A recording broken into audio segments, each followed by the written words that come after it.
Hey, it's Clay, and this will be a video chart on ticker symbol NIHD. We will take a look at the 30-minute time frame.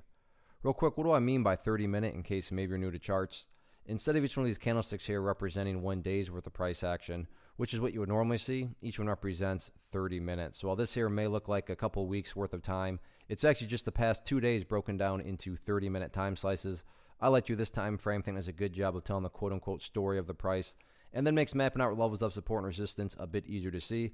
I don't mean to state the obvious, but I will anyways. Very, very big movement from not only a price action perspective, but you look down here at the volume over the past couple of days, and volume has remained very strong too. So a lot of eyeballs on this one. So let's map out some levels of support, and then we can talk areas of resistance. The first level of support is what I would call the ideal level. When you say, hey Clay, what would make this chart look the absolute strongest going forward?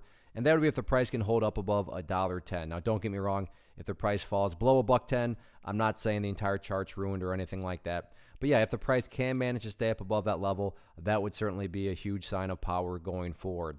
Next level of support after that would be this previous breakout point, and that sits at about 97 cents. So $1.10, 97, two of the near-term levels of support. Taking a step back and looking at things from the big picture of big picture perspective, that is where the purple line comes into play, which is the famous 50-period simple moving average. Keyword being moving. So as time goes by, that purple line is going to move itself higher and higher. So from a very simplistic point of view, if you're just saying, Clay, look, how do I gauge the health of the move?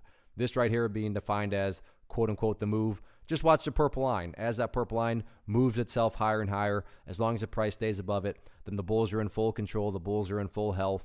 No questions asked. Now, what about levels of resistance? Well, I don't want to say they don't matter, because they do, but really they don't matter. And the reason they don't matter is as long as the price keeps on doing what it's been doing.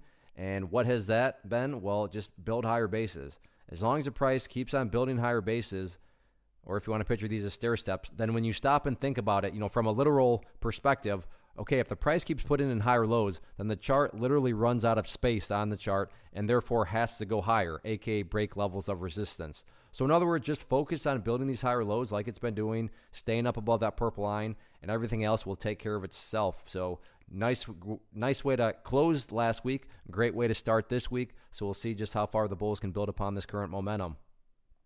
One of the biggest questions that I get is, hey Clay, how do you find the stocks that you trade? So what I've done is put together a free resource guide where I talk about the tools that I use to locate stocks that I find interesting and think may have potential. So if that sounds like something that could add value to you as a trader, then click on the image that is up on the screen right now and I will email you the guide. The guide itself is very short and to the point, and best part, it's completely free. Thanks for watching the video. Let me know if you have any questions.